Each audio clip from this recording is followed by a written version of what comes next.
हमारे पास अच्छा एक हमारे पास और है, sorry, anti tuberculosis last class of antibiotic है। ट्यूबरकुलोसिस सबको पता है भाई क्या होती है। हमारे पास एक कम्युनिकेबल डिजीज है, माइकोबैक्टीरियम ट्यूबरकुलोसिस बैक्टीरिया की वजह से कॉज होती है। एक माइक्रो लंग पल्मोनरी कॉम्प्लिकेशन है, स्पाइनल भी होती है, बोन में भी हो जाती है, लेकिन ज़्यादातर हमारे पास जो है वो लंग्स को ही अफेक्ट करती है, जिसकी ज़्यादा सिम्टम्स क्या होते हैं, कफ बहुत ज़्यादा होती है, फीवर होता है, वेट लॉस होता है, मेलेज बहुत ज़्यादा, अनईजीनेस, ये सब चीज़ें रहती हैं। जनरली स्पूटम के जरिए इसकी जनरली डायग्नोस की जाती है, कल्चर किया जाता है, या कुछ केसेस में इसके अंदर पीसीआर वगैरह के जरिए भी हम जनरली कर सकते हैं। और जनरली 4 से 6 महीने तक टीबी की जो मेडिसिन है उसका सिम्टम जो है वो, जो उसकी ट्रीटमेंट है वो चलती रहती है। किसी को पता है टीबी के अंदर कौन कौन सी ड्रग्स दी जाती हैं? टीबी के पेशेंट को ठीक करने के लिए कौन कौन सी ड्रग्स दी जाती हैं? सर पैरासिनामाइड दिया जाता है, गुड। वाइटा-6, और सर आईएनएच एथिम्पटू, आइसोनाजाइड।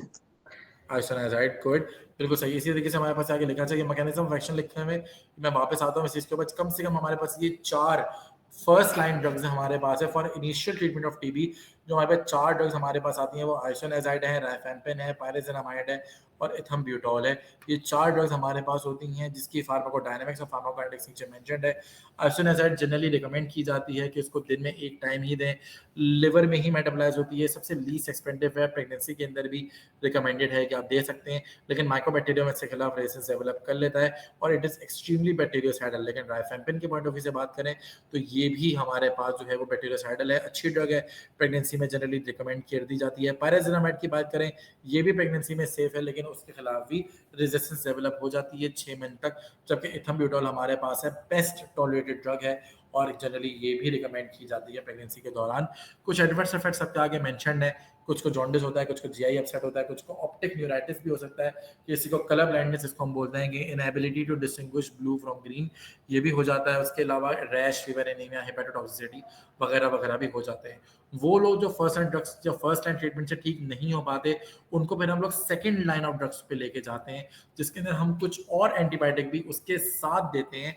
मिसाल के तौर पे अगर किसी को कोई ड्रग रेजिस्टेंस शो हो रही हो, या मिसाल के तौर पे किसी को फर्स्ट लाइन ड्रग्स और ट्रीटमेंट समझ में ना आ रही हो, तो उसमें अमाइनोग्लाइकोसाइड हम लोग यूज कर सकते हैं, जिसमें स्ट्रेप्टोमाइसिन थी, एमिक एसिड थी, कैनामाइसिन है, कैप्रियोमाइसिन वगैरह है, लेकिन इसके एडवर्स इफेक्ट्स नेफ्रोटॉक्सिसिटी वगैरह कॉज कर लेते हैं।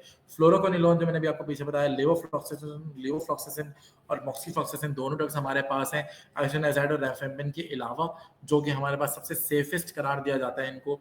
उसके अलावा हम कुछ और ड्रग्स भी दे सकते हैं, जिसमें इथोनिमाइड है, साइक्लोसेरीन है, या पैरा अमाइनोसैलिसाइक्लिक एसिड है, पास इसको बोलते हैं, वो भी दी जा सकती है। जबकि न्यू कुछ ड्रग्स आ रही हैं जिसमें बेडाकोलिन है, डेलामिनेट है, या प्रीडोमिनेट है, लिंजोलेड है और सोटेजोलेड है।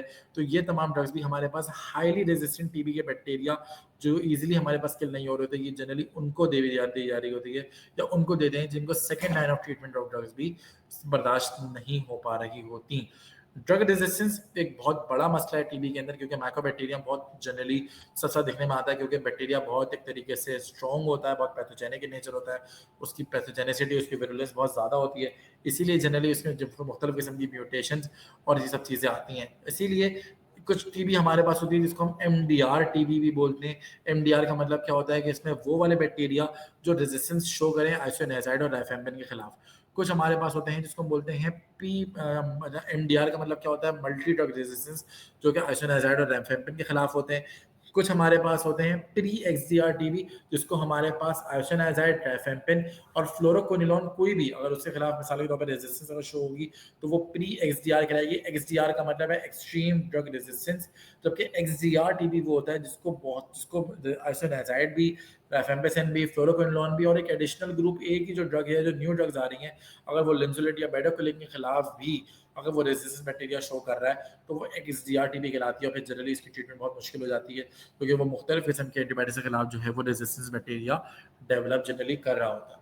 ठीक है जी, तो यहाँ तक हमारी एंटी ट्यूबरकुलोसिस थी। यह हमारे पास आखिर में इसकी कुछ फार्माकोकाइनेटिक्स हैं कि जनरली टीबी की जो भी ड्रग्स होती हैं वो हमारे पास एब्जॉर्ब हो जाती हैं, ओरली दी जाती हैं, लिवर में मेटाबोलाइज होती हैं, यूरिन में एक्सक्रीट होती हैं, प्लेसेंटा को क्रॉस करके ब्रेस्ट मिल्क में कुछ एंटर हो सकती हैं, फीटस हमारा रिस्क में आ सकता है।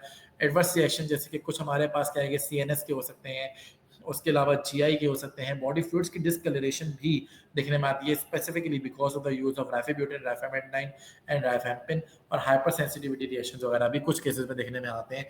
या कनेक्टरस एक और बड़ा मसला है, ये जो टीबी की बैक्टीरिया के असर देखने में आता है, जिसका मतलब होता है हाई बिलीरुबिन इन बेबीज ब्लड। तो ये भी एक कॉमन एडवर्स इफेक्ट है जो कि टीबी के ड्रग का देखने के साथ जो है वो आ रहा होता है। ये हमारे ख्याल उसकी कुछ डोजेज है कैप्रियोमाइसिन वगैरह की हमारे पास के एडल्ट को, पीडियाट्रिक को, साइक्लोसिलिन वगैरह कितनी देनी होती है। आखिर में हमारे पास हम बात कर लें तो this is the summary.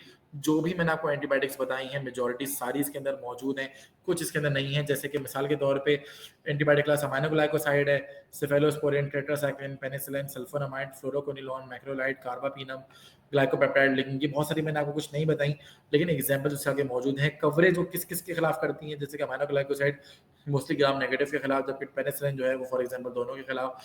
Mechanism of action इसका क्या है वो सारे के सारे मौजूद हैं, और यूजेस और इंडिकेशन उसकी सारी आगे मौजूद हैं। निमोनिक भी मौजूद हैं सबके, कि हम लोग जो है वो किस किस तरीके से इसको याद कर सकते हैं। आज हम इसको यहीं तक रखते हैं, लेकिन किसी का कोई भी सवाल है काइंडली तो प्लीज़ मुझसे अभी पूछ लें, ताकि हम लोग फिर जो है वो क्लास को वाइंड अप कर सकें। जी